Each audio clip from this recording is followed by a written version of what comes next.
The concrete slab came down like God's own hammer, missing Declan Morrissey's skull by 3 inches. The dust cloud that followed tasted like chalk and betrayal, though he wouldn't understand the second flavor until later that evening. He rolled out from under the collapsed section of the riverside tunnel, hard hat cracked down the middle, emergency flashlight spinning circles of light across the debris. 23 years as a structural engineer for the city, and this was the closest he'd come to being buried alive. The irony wasn't lost on him. He'd signed off on this very tunnel's safety inspection just 6 months ago. Jesus Christ, Declan. Tommy Fitzpatrick's voice echoed from the entrance. You alive in there? Still breathing, Declan called back, brushing concrete dust from his jacket. His hands shook slightly, not from fear, but from the adrenaline rush of survival. At 48, he'd learned to recognize the difference. The drive home took longer than usual. Rain had started falling, turning the October evening into a mess of headlights and brake lights. Declan used the time to center himself, the way he always did after a close call. By the time he pulled into the driveway of his modest colonial on Maple Street, the shaking had stopped. The house looked warm and inviting, golden light spilling from the windows. Through the kitchen window, he could see his wife Camille moving around, preparing dinner. After 19 years of marriage, he still felt a small surge of gratitude seeing her there. She'd been working late shifts at the orthopedic hospital more often lately, and these quiet evenings together had become precious. There's the conquering hero, Camille said, as he walked through the door. She was stirring something that smelled like beef stew, her auburn hair pulled back in a practical ponytail. At 45, she'd kept herself in excellent shape, a requirement, she always said, for 12-hour shifts on her feet. Conquering what?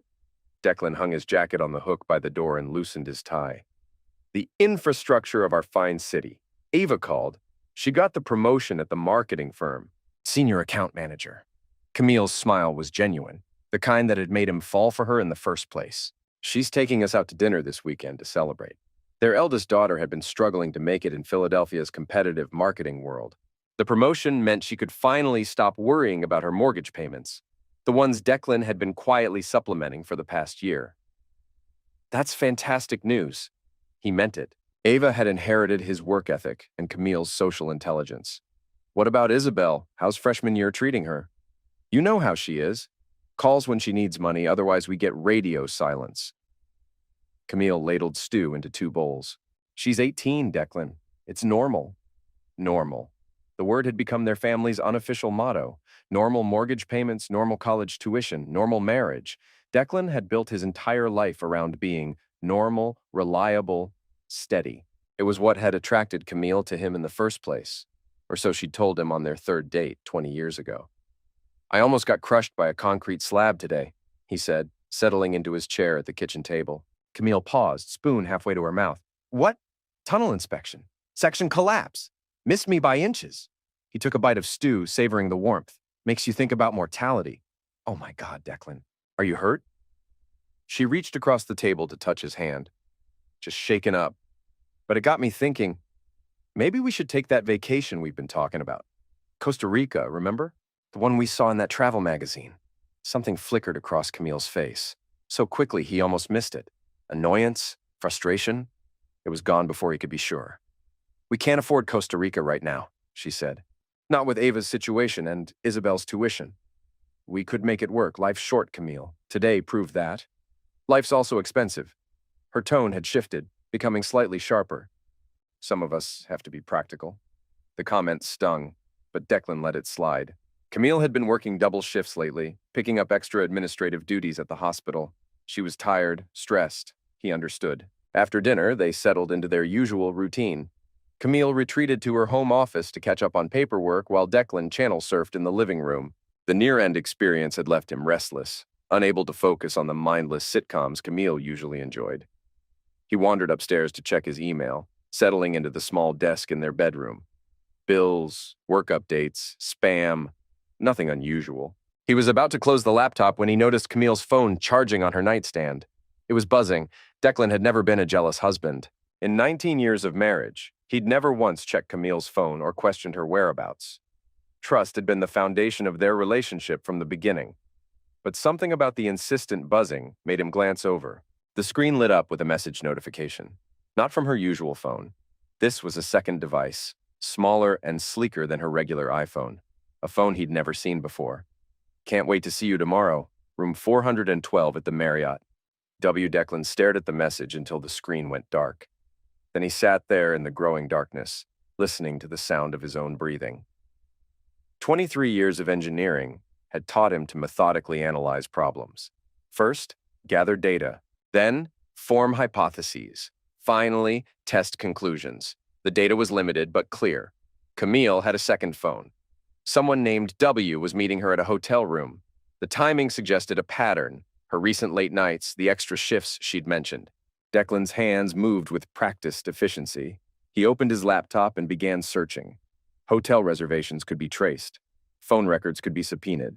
Financial records could be analyzed. But first, he needed more information. He crept downstairs, avoiding the creaky step third from the bottom. Camille's office door was closed, soft light spilling from underneath. He could hear her typing, the sound rhythmic and focused. Her purse sat on the kitchen counter where she'd left it. Inside, he found her regular phone, wallet, and keys. Nothing unusual. But as he started to close the purse, his fingers found something else, a small piece of paper tucked into the side pocket. A hotel receipt. The Marriott, downtown, 3 nights ago. Room 412. Declan photographed the receipt with his phone, then carefully placed it back where he'd found it. His engineering mind was already working through the implications, calculating angles and stresses, points of failure. The next morning, Camille left for work earlier than usual. She kissed him goodbye at the door, the same quick peck she'd given him every morning for 19 years. But this time, Declan noticed things he'd missed before. The way her eyes didn't quite meet his, the slight tremor in her voice when she said she'd be working late again. "Another double shift?" he asked. Dr. Klein scheduled an emergency board meeting. "Budget review?" She adjusted her purse strap, the same purse that had held the hotel receipt. "Don't wait up." After she left, Declan sat at the kitchen table with his coffee and planned his day. He had 3 tunnel inspections scheduled, routine work that would keep his hands busy while his mind processed what he'd discovered.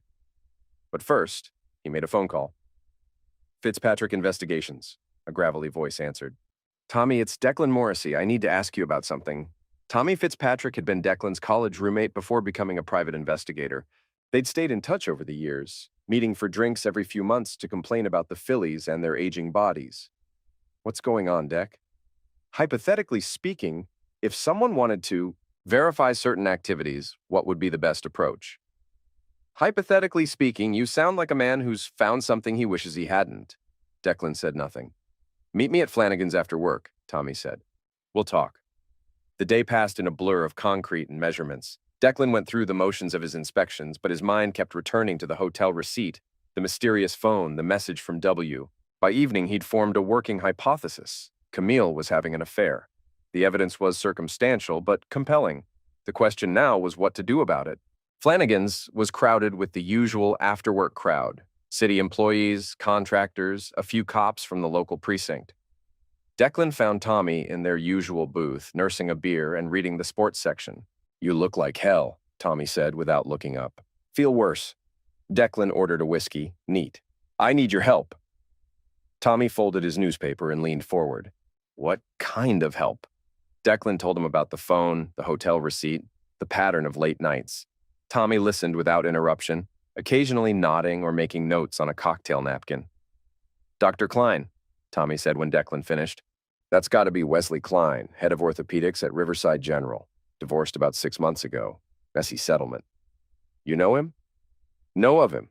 His ex-wife hired me to document his assets during the divorce proceedings. Guy's got a reputation for being ambitious." "Ambitious how?" "Let's just say he's not shy about mixing business with pleasure. Hospital administration's been keeping a close eye on him since the divorce." Declan finished his whiskey and ordered another. "I need to know for sure, Tommy. I need evidence." "Evidence for what? Divorce proceedings?" "Maybe. Or maybe I just need to know how deep this goes." Tommy studied his friend's face. "Deck, you're not thinking clearly right now. You're hurt and angry, and that's natural. But don't do anything stupid. Define stupid. Anything that lands you in jail or dead. Trust me on this. Revenge is a luxury most people can't afford." Declan nodded, but his mind was already moving ahead, calculating angles, measuring stresses. Every structure had a breaking point. Every system had vulnerabilities. "I'll be careful," he said. Famous last words. That night, Declan lay in bed listening to Camille's breathing. She'd come home after midnight, sliding into bed quietly and mumbling something about the board meeting running late. In the darkness, he could smell hotel soap on her skin. He waited until her breathing became regular, then carefully extracted himself from the bed. The second phone was still on her nightstand, charging silently. Declan picked it up and scrolled through the messages. The conversation history painted a clear picture. Wesley Klein had been pursuing Camille for months, since shortly after his divorce. The messages progressed from professional courtesy to personal interest to explicit arrangements. Hotel rooms, restaurant reservations, intimate details that made Declan's stomach turn. But it was the tone that hurt most. In the messages, Camille sounded like a different person.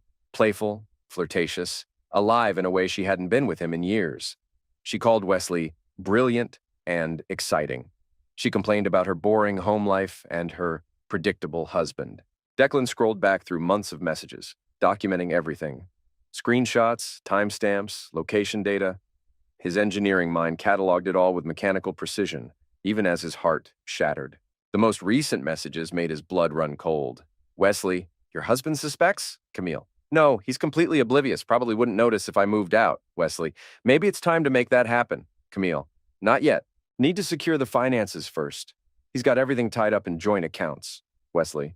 I can help with that. I know people. Camille. Let's discuss it tomorrow. Room 412. Declan set the phone down carefully and walked to the bathroom. He splashed cold water on his face and looked at himself in the mirror. The man staring back was a stranger. Hollow-eyed, pale, aged years in a single day. His phone buzzed with a text from Tommy. Found something. Meet me tomorrow at lunch. Flanagan's. Declan deleted the message and returned to bed. Camille stirred as he settled back under the covers. You okay? She murmured. Fine, he whispered. Just checking the time. She made a small sound of acknowledgement and rolled away from him. Within minutes, she was asleep again, leaving Declan alone with his thoughts and the weight of what he'd discovered. The next day crawled by with agonizing slowness. Declan went through his morning routine on autopilot. Shower, coffee, kiss goodbye from his cheating wife.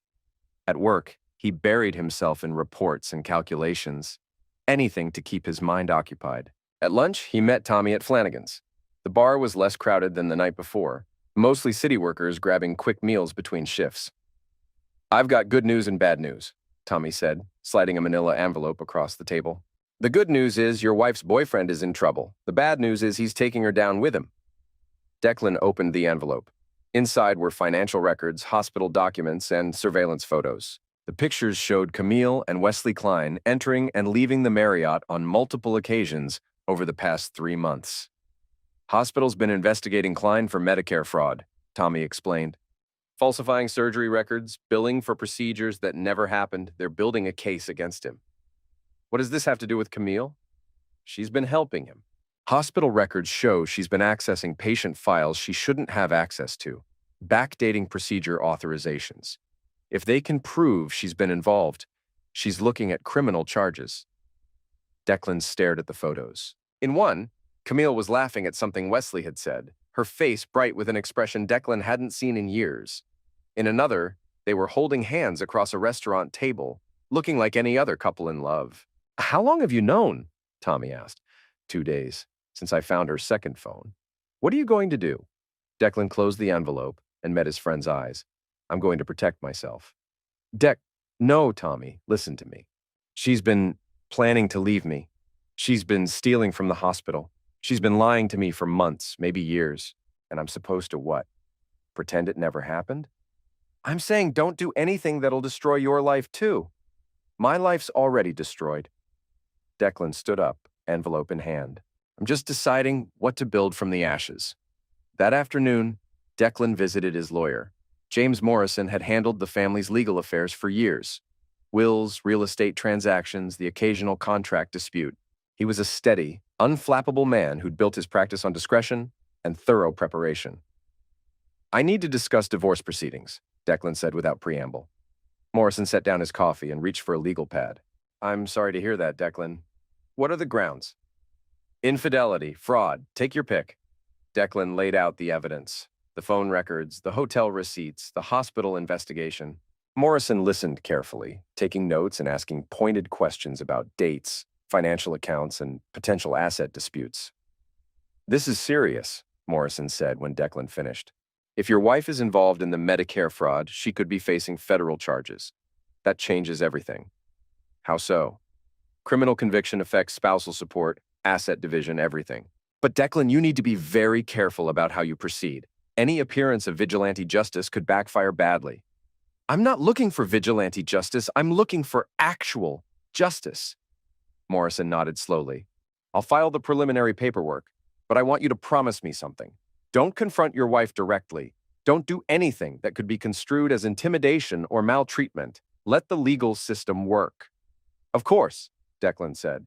But as he left the lawyer's office, his mind was already working through other possibilities. That evening, Camille came home at her usual time, no mention of working late. She seemed relaxed, almost cheerful, as she prepared dinner and talked about her day. "How was your meeting with the contractors?" she asked, seasoning chicken for their dinner. "Productive. We're moving forward with the Riverside project."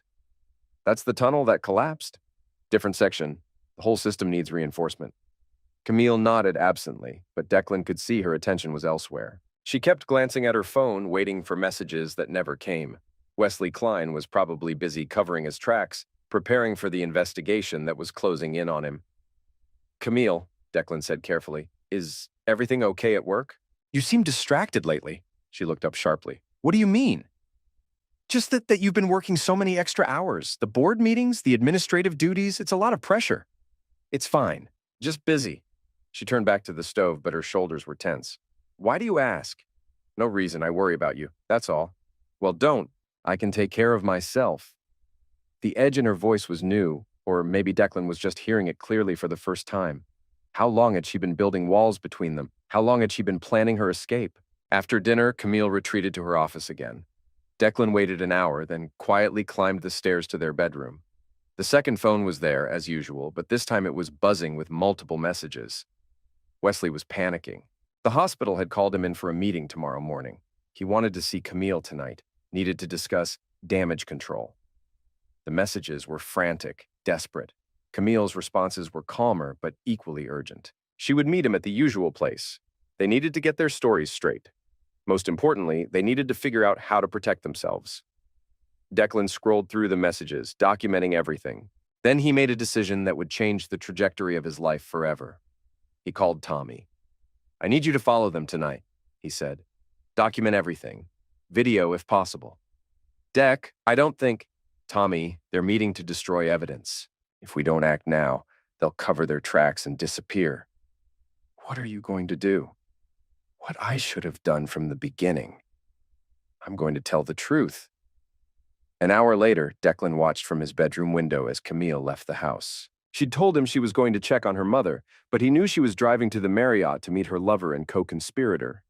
He waited 10 minutes, then made his first call. "Hospital security, this is Declan Morrissey. I need to report suspected Medicare fraud involving Dr. Wesley Klein and nurse administrator Camille Morrissey." The security director listened carefully as Declan explained what he'd discovered. Financial irregularities, unauthorized access to patient records, systematic billing fraud. He had documentation, he said, evidence that could prove criminal activity. "We'll need you to come in tomorrow morning," the director said. "Bring everything you have." The second call was to the FBI's healthcare fraud tip line. A federal crime required federal investigation. Declan provided the same information, along with details about the conspiracy to destroy evidence. The third call was to Ava. "Dad, what's wrong? It's almost midnight." "I need you to come home, Ava. There's something important we need to discuss." "Is Mom okay? Did something happen?" "Your mother is fine, but our family is about to face some challenges. I need you and your sister to understand what's happening before you hear it from someone else." "You're scaring me, Dad." "I'm sorry, sweetheart, but I promise you everything I'm doing is to protect this family. Can you drive down tomorrow?" Yes, I can be there by noon." "Thank you. And Ava, I love you. I need you to remember that, no matter what happens next." The fourth call was to Isabel's dorm room.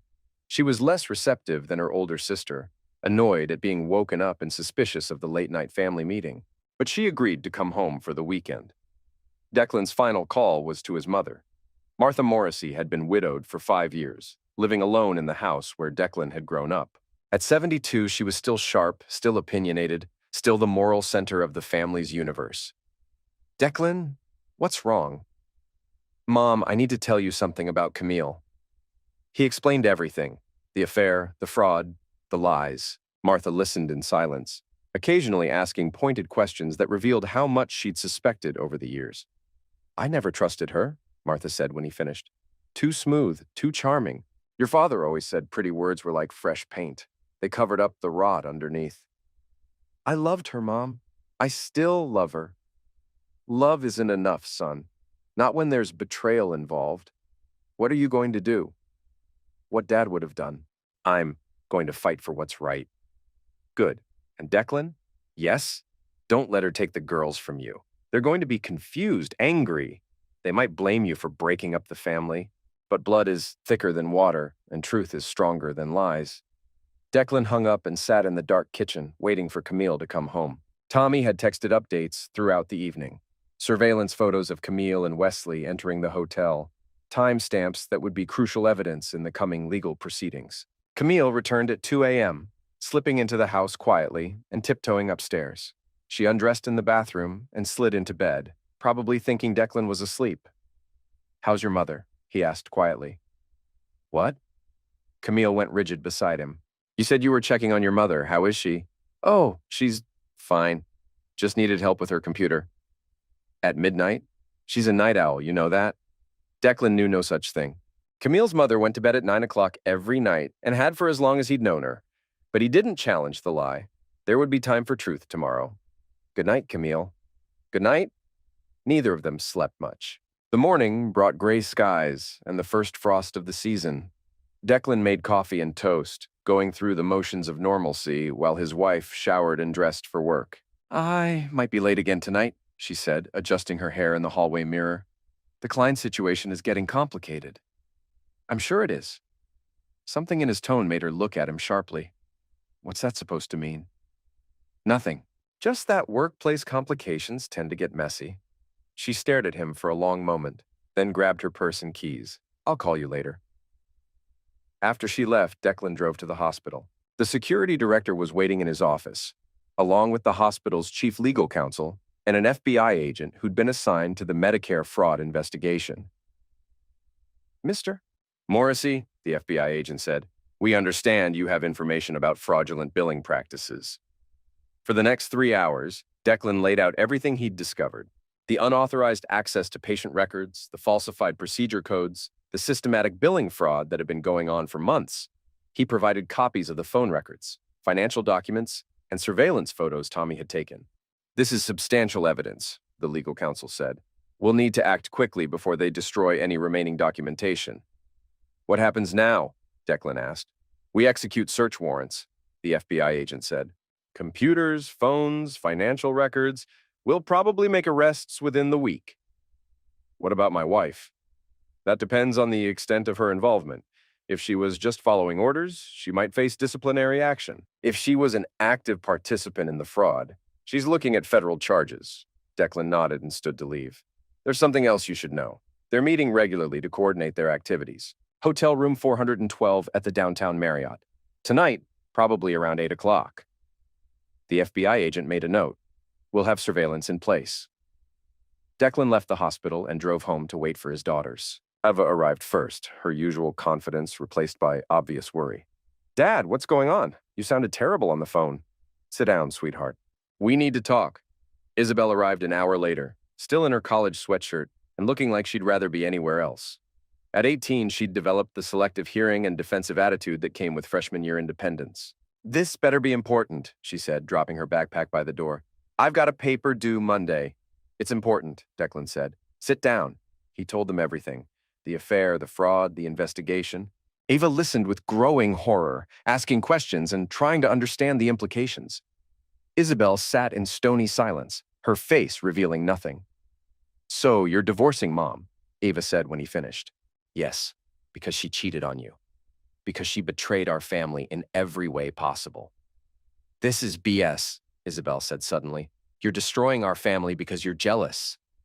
I'm not destroying anything, Isabel. Your mother did that when she chose to lie and steal and cheat.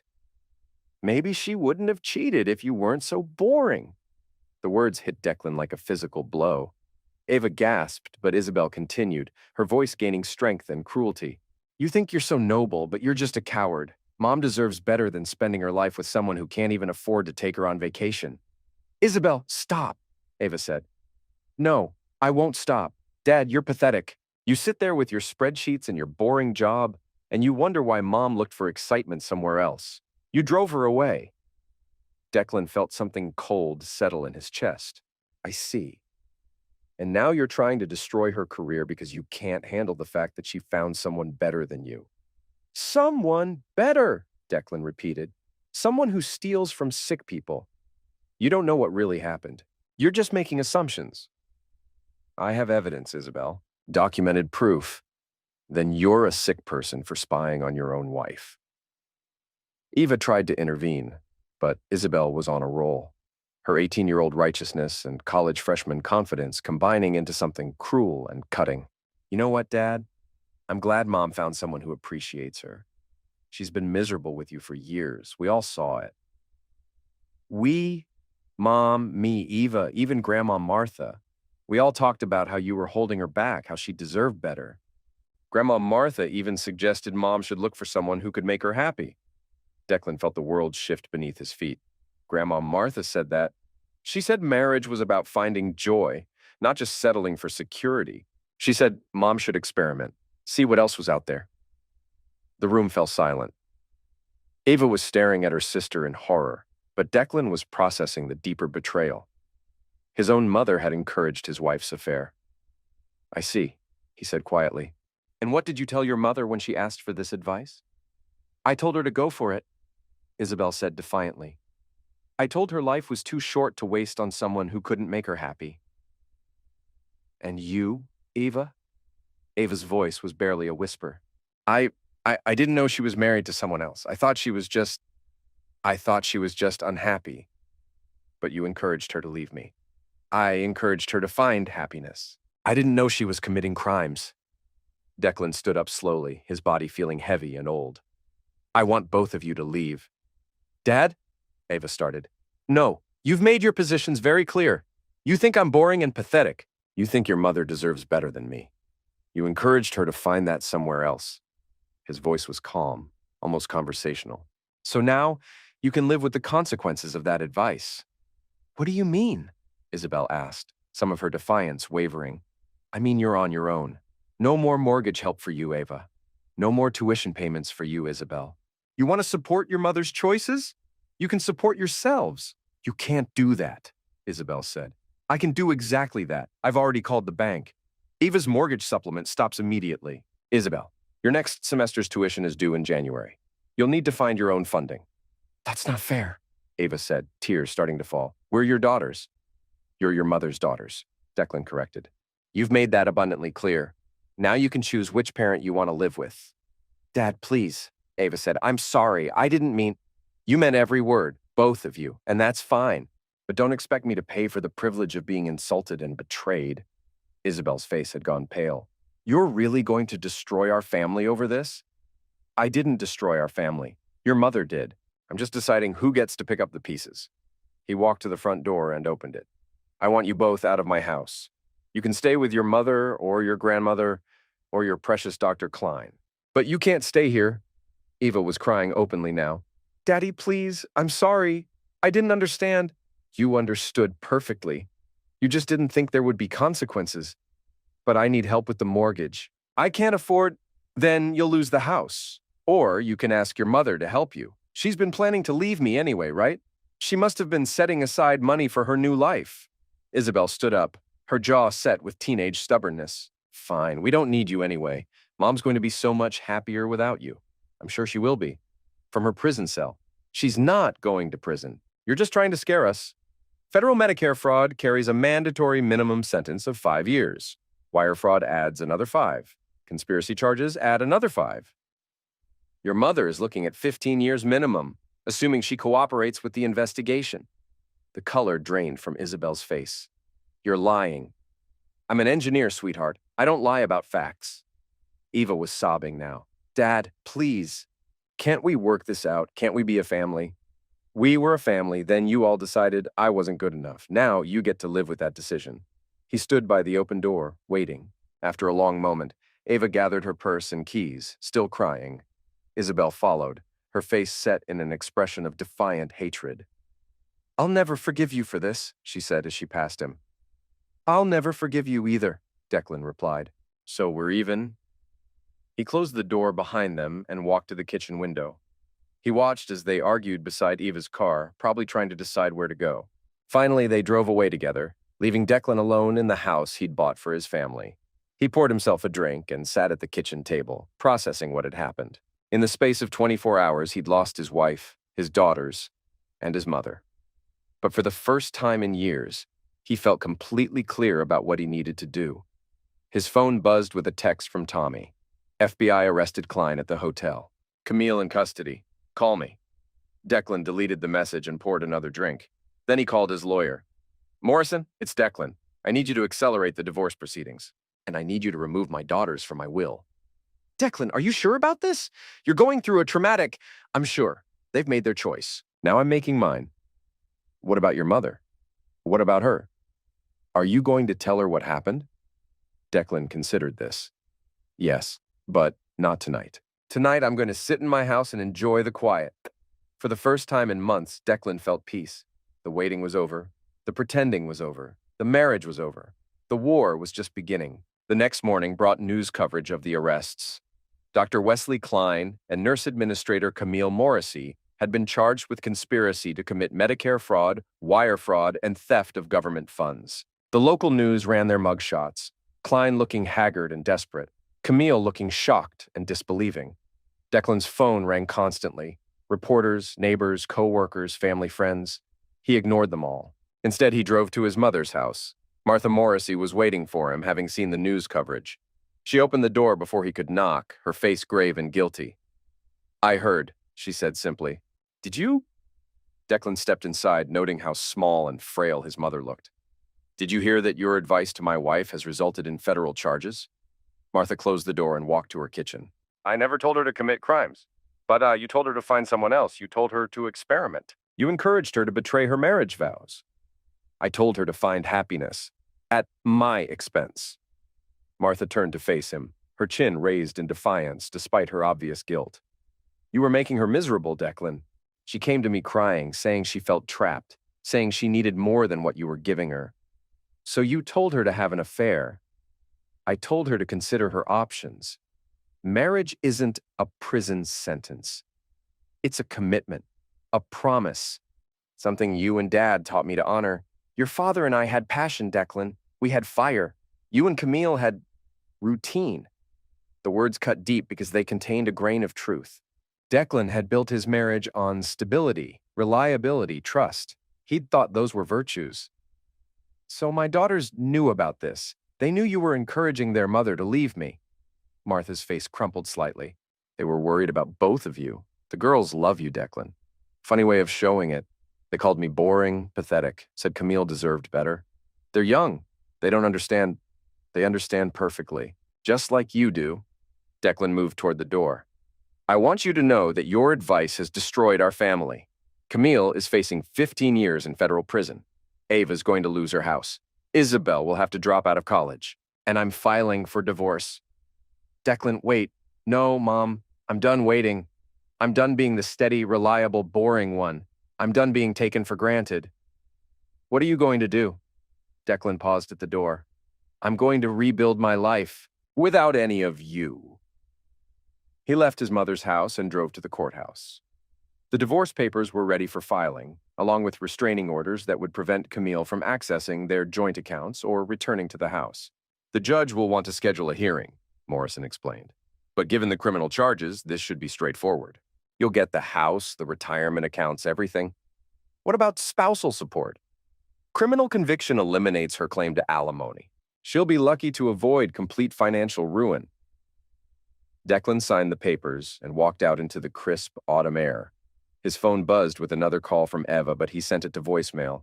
He was done being manipulated by tears and apologies. Instead, he drove to Tommy's office. You look like a man with a plan, Tommy said, pouring coffee from a pot that looked like it hadn't been cleaned since the Clinton administration. I need more information about Wesley Klein. The guy's finished, Deck. Career over, medical license suspended, facing federal charges. What more do you want? I want to know how deep this goes. Who else was involved? What other secrets he's hiding? Tommy leaned back in his chair. You want revenge? I want justice. Same thing sometimes. Klein destroyed my marriage. He corrupted my wife. He stole from sick people. And he's probably going to plea bargain his way to a lighter sentence while Camille takes the fall. What do you want me to find? Everything. His finances, his other relationships, his medical history, his family connections. Everything that could be used against him. That's going to be expensive. I can afford it. Declan pulled out his checkbook. I've got 19 years of marriage savings and no family to spend it on. Tommy took the check and nodded. I'll have a full report by the end of the week. Declan's phone rang as he left Tommy's office. This time it was his lawyer. Declan, we have a problem. Camille made bail. She's been released pending trial. Where is she? We don't know. She's not allowed to contact you directly because of the restraining order, but she's legally free to move around the city. What about the house? Still protected. She can't go within 500 feet of the property. Declan felt a cold satisfaction.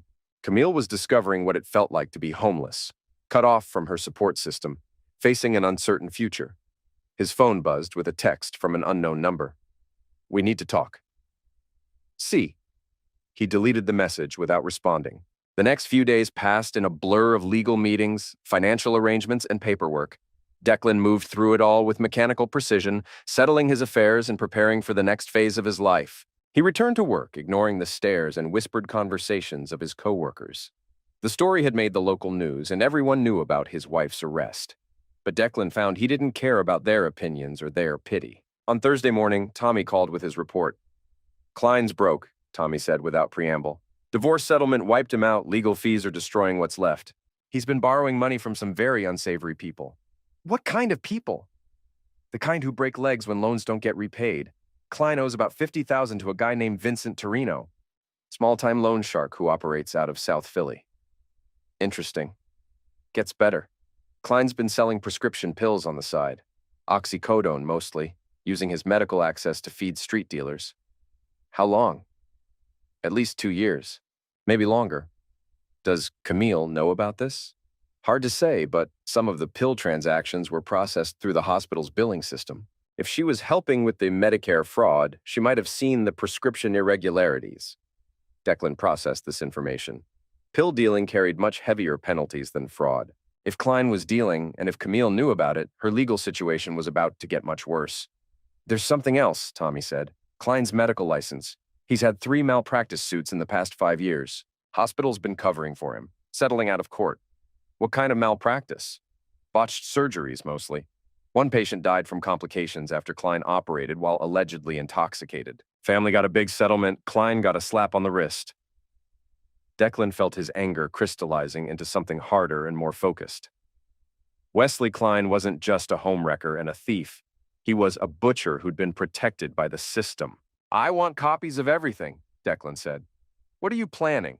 I'm planning to make sure justice gets served. That evening, Declan sat in his empty house and made a series of phone calls. The first was to the DEA's prescription pill misuse hotline. He provided detailed information about Klein's pill dealing operation, including dates, amounts, and the names of dealers he'd identified from Tommy's report. The second call was to the state medical board. He reported Klein's history of malpractice, the pattern of cover-ups, and the hospital's failure to discipline a dangerous doctor. The third call was to Vincent Torino's social club in South Philadelphia. Yeah? A gravelly voice answered. I have information about Dr. Wesley Klein. Who is this? Someone who thinks Klein needs to face his responsibilities. There was a long pause. What kind of information? The kind that might help you collect your money. Klein's hiding assets. I know where they are. You wearing a wire? I'm a structural engineer, not a cop. I just want Klein to pay for what he's done. Meet me tomorrow night, Tony's bar on Passyunk. 9 o'clock. How will I know you? I'll know you. The line went dead. Declan spent the rest of the evening planning his next moves. Klein was about to discover that destroying a family had consequences beyond legal proceedings. The next day brought more unwelcome news. Ava had called in sick to work and was apparently hiding out at a friend's apartment, unable to face her co-workers after the news coverage. Isabel had dropped out of her classes and was staying with Camille's sister in New Jersey. His daughters were suffering, and part of Declan felt guilty about that. But a larger part of him remembered their words, their casual cruelty, their assumption that he would always be there to clean up their messes. At 9 o'clock that evening, Declan walked into Tony's bar. It was a narrow, smoky place with cheap beer and expensive silence. Vincent Torino was exactly what Declan had expected. Short, thick, wearing a tracksuit that had seen better decades. "You, the engineer?" Torino asked, gesturing to an empty chair. "That's me. What do you know about Klein?" Declan laid out Klein's financial situation, the divorce settlement, the hidden accounts, the property transfers designed to shield assets from creditors. Torino listened carefully, occasionally asking pointed questions that revealed a sharp understanding of money and leverage. "Why are you telling me this?" Torino asked when Declan finished. "Klein destroyed my family. I want him to face consequences. Legal consequences ain't enough?" "Legal consequences don't cover pain and suffering." Torino smiled, showing teeth that had seen too many fights. "I like you, engineer. You got balls. Most people, they just whine to lawyers. I'm not most people." "No, you ain't." Torino finished his beer and stood up. "Klein's gonna pay what he owes, one way or another. Thanks for the information." As Declan left the bar, he felt a dark satisfaction. Klein was about to learn that actions had consequences, and some debts couldn't be discharged through bankruptcy. Over the weekend, the news got worse for Klein and Camille. The DEA raided Klein's apartment and found evidence of prescription pill trafficking. Additional federal charges were filed, carrying mandatory minimum sentences that would put both of them away for decades. Camille's lawyer called Morrison with a plea deal offer. She would testify against Klein in exchange for reduced charges and a shorter sentence. "What do you want me to tell them?" Morrison asked. "Tell them I don't care what she does," Declan said. "She made her choices. Now she gets to live with them." "Declan, she's still your wife. She's my soon-to-be ex-wife and a federal criminal. I have no interest in her legal strategy." That afternoon, Declan received a visit from Eva. She looked terrible. Pale, thin, her usual confidence completely shattered. "Dad, please," she said when he opened the door. "Can we talk?" "There's nothing to talk about." "Yes, there is. I know you're angry, and you have every right to be. But I'm losing everything. The bank's foreclosing on my house. I might lose my job. I need help." "You chose your side, Eva. You called me pathetic and boring. You said your mother deserved better than me. I was wrong. I was stupid and wrong, and I'm sorry." "Sorry doesn't pay your mortgage." Eva started crying again, the kind of hopeless sobbing that came from genuine desperation. "Dad, I don't know what to do. I don't have anyone else to turn to. You have your mother. Mom's in jail. She can't help anyone. Then you have Grandma Martha. She's the one who encouraged this whole situation. Grandma's broke too. Social Security barely covers her rent." Declan felt a moment of wavering, the old instinct to protect and provide reasserting itself. But then he remembered Eva's words, her casual dismissal of his worth, her encouragement of her mother's betrayal. "I'm sorry you're in this situation," he said, "but you helped create it. You encouraged your mother to destroy our family. Now you get to experience the consequences. But I'm your daughter. You're Camille's daughter. You chose her side, remember?" Eva's face crumpled. "Dad, please, I'll do anything. I'll apologize publicly. I'll testify against Mom. Anything. Just please don't abandon me." "I'm not abandoning you. I'm letting you experience independence." "Isn't that what you wanted? For your mother to be free from her boring, pathetic husband?" "That's not what I meant." "That's exactly what you meant. You just didn't think it would cost you anything." Declan closed the door and walked back to his kitchen. Through the window, he could see Eva sitting in her car, sobbing into her phone, probably calling Isabel or Camille's sister or anyone who might offer help. But Declan was done being the family's emergency fund. He'd spent 19 years providing stability and support, only to be told he wasn't good enough. Now his wife and daughters were learning what life looked like without his steady, reliable, boring presence. His phone buzzed with a text from Tommy. Klein got beat up in jail. Broken ribs, concussion. Word is, Vincent's people got to him. Declan deleted the message and poured himself a drink. Justice was being served, one way or another. The following week brought the preliminary hearing for Klein and Camille's case. Declan attended, sitting in the back of the courtroom and watching as his wife shuffled in wearing an orange jumpsuit and shackles. She looked older, smaller, defeated. When her eyes met his across the courtroom, he saw desperation and pleading. But Declan felt nothing except cold satisfaction. The prosecutor laid out the charges: Medicare fraud, wire fraud, prescription pill trafficking, conspiracy, money laundering. The evidence was overwhelming. Phone records, financial documents, surveillance footage, witness testimony. Klein's lawyer argued for reduced bail, citing his client's medical condition after the jail attack. The judge was unsympathetic. "Doctor, Klein stands accused of stealing from sick people and dealing pills," the judge said. Bail is denied. Camille's lawyer made a similar argument, emphasizing her cooperation with the investigation and her status as a first-time offender. The judge set bail at $500,000, money that didn't exist. As the defendants were led away, Camille turned to look at Declan one more time. Her mouth formed the word please, but he simply stared back with empty eyes. Outside the courthouse, reporters tried to interview him. Declan ignored their questions and walked to his car. The story was simple enough. Trusted professionals had betrayed their oaths and stolen from vulnerable people. There was nothing more to add. That evening, Eva called again.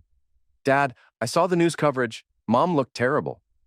"Your mother is a federal criminal awaiting trial. How did you expect her to look?" "She's still my mother. And your wife." "She stopped being my wife the moment she decided to betray our marriage. And she stopped being your mother when she chose her own selfish desires over her family's welfare." "That's not fair." "Fair?" Declan's voice rose slightly. "Was it fair when she spent months lying to me? Was it fair when she stole from sick people? Was it fair when you told me I was pathetic and boring?"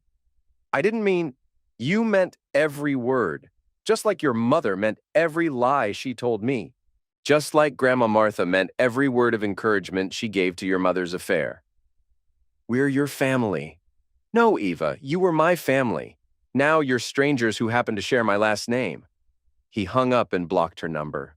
The next few weeks passed quietly. Declan returned to his normal routine: work, home, solitary dinners, peaceful evenings without drama or lies. He discovered that he actually enjoyed the silence, the predictability, the absence of emotional manipulation. Tommy provided regular updates on Klein's situation. The doctor had been transferred to protective custody after a second attack, but his legal position was hopeless. The pill trafficking charges alone carried a 20-year minimum sentence. Camille's situation was slightly better. Her cooperation with the prosecution had earned her consideration for a reduced sentence, but she was still looking at 5 to 7 years in federal prison. More importantly for Declan, the divorce proceedings were moving smoothly. With Camille unable to contest the filing and facing criminal conviction, the court was prepared to grant Declan everything he'd asked for: the house, the savings, the retirement accounts, even Camille's car and personal property. In December, 3 months after the arrests, Declan received an unexpected visitor. Vincent Torino stood on his front porch, wearing the same tracksuit and the same carnivory smile. "Engineer," Torino said. "Got a minute?" "What do you want?" "To thank you. Klein paid up. With interest." "I don't know what you're talking about." "Course you don't. But hypothetically speaking, if someone had provided information that helped collect a debt, that someone might be entitled to a finder's fee." Torino handed Declan an envelope. "Hypothetically, inside was $5,000 in cash." "I can't accept this," Declan said. "Sure you can. Think of it as compensation for services rendered, or a Christmas bonus, or whatever helps you sleep at night." Torino started to leave, then turned back. "You know, engineer, you got a talent for this kind of work. If you ever get tired of inspecting tunnels, give me a call." Declan closed the door and stared at the money. It represented everything he'd never wanted to become: vengeful, calculating, willing to use violence by proxy. But it also represented justice served when the legal system moved too slowly. He put the money in his safe and tried not to think about what it meant. Christmas arrived without celebration. Declan spent the day alone, reading and watching old movies. Ava and Isabel had sent cards, awkward, desperate attempts at reconciliation that went unanswered. His mother called, her voice thin and uncertain. "Declan, it's Christmas." "I'm aware." "Are you coming for dinner?" "No." "Son, this has gone on long enough. We're family. We make mistakes, but we forgive each other." "Some mistakes can't be forgiven, Mom. Some betrayals are too deep. I never meant for any of this to happen." But you did mean to encourage my wife to have an affair. You did mean to undermine my marriage. You did mean to turn my daughters against me." Martha was crying now. I thought she was unhappy. I thought she needed more excitement in her life. She had excitement. She had love, security, loyalty, commitment. She had a family. But that wasn't enough for her. And it wasn't enough for you. What can I do to make this right? Nothing. Absolutely nothing. He hung up and turned off his phone. In January, the plea bargains were finalized. Klein pled guilty to all charges in exchange for a 25-year sentence. He would be eligible for parole in 15 years, assuming he survived that long in federal prison. Camille pled guilty to fraud and conspiracy charges in exchange for a 7-year sentence. She would likely serve 5 years with good behavior. The divorce was finalized the same week. Declan walked out of the courthouse as a free man, legally and financially independent, tied to no one and responsible for no one except himself. That evening, he drove to the Riverside Tunnel, where his ordeal had begun 6 months earlier. The section that had collapsed had been repaired and reinforced.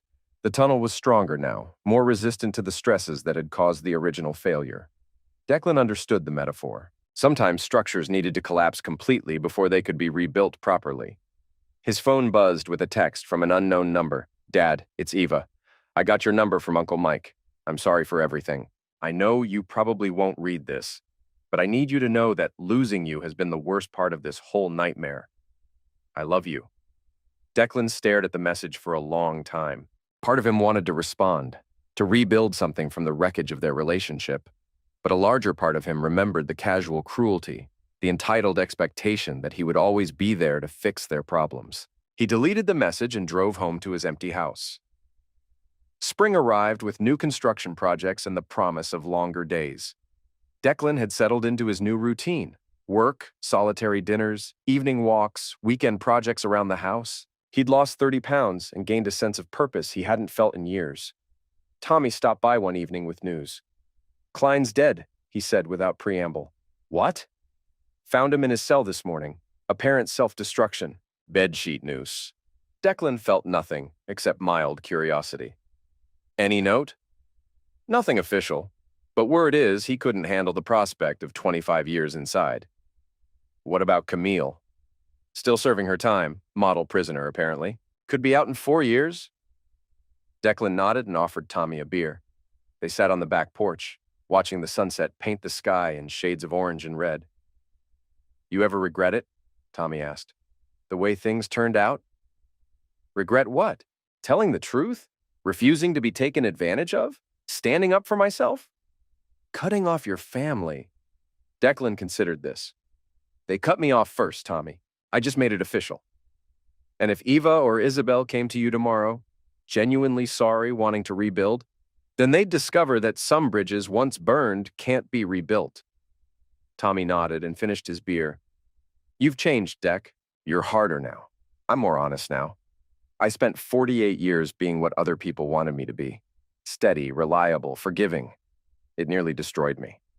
And now I'm what I choose to be, and I choose not to be anyone's safety net." As summer turned to fall, Declan received word that his mother had died. Heart attack, quick and painless according to the doctor. The funeral was small. A few church friends, some distant relatives, Eva and Isabel looking lost and alone. Declan watched from across the cemetery, far enough away to avoid conversation but close enough to pay his respects. When the service ended, Ava started walking toward him, but he was already gone, disappearing into the crowd of mourners. Martha's will left everything to her granddaughters. The house, her savings, her personal effects. It wasn't much, but it was something. Declan felt no resentment about being excluded. His mother had made her choice, just as he'd made his. 2 years after the arrests, Declan received a letter from Camille. It had been forwarded through Morrison's office since she didn't have his current address. "Declan, I know you probably won't read this, but I need to try. I've had 2 years to think about what I did to you, to us, to our family. There are no excuses. I was selfish, cruel, and stupid. I threw away 19 years of marriage for a few months of excitement. I know I destroyed everything. I know the girls blame me for losing you. I know I ruined their lives as much as I ruined ours. But I need you to know that I never stopped loving you, even when I was betraying you. Wesley is dead. I suppose you heard. He couldn't face the consequences of what we'd done. I think about that every day, how our selfishness led to so much destruction. I don't expect forgiveness. I don't deserve it. But I want you to know that I understand now what I had, what I threw away. You were the best man I ever knew, and I was too stupid to appreciate it. The girls ask about you sometimes. They're struggling, but they're surviving. Eva lost her house but found a smaller apartment. Isabel finished college on loans and grants. They both regret what they said to you. They both love you. I'll be released next year. I don't know where I'll go or what I'll do. I just know that I'll spend the rest of my life regretting what I did to you. I love you. I always loved you. Camille Declan read the letter twice, then fed it into his paper shredder. Love without loyalty was just words. Regret without consequences was just sentiment. He poured himself a drink and sat on his back porch, watching the sun set over the city he'd spent his career keeping safe. In the distance, he could see the lights of the Riverside Tunnel, stronger now than it had ever been. Some structures could be repaired. Others needed to be demolished completely and rebuilt from the foundation up. Declan had chosen demolition. 3 years after the arrests, on a cold February morning, Declan was inspecting a bridge downtown when he saw Eva. She was walking out of a coffee shop, looking older but more confident than the last time he'd seen her. She spotted him across the street and froze. For a moment, they stared at each other across the flow of morning traffic. Eva raised her hand slightly, a tentative wave. Declan looked at her for a long moment, then turned and walked away.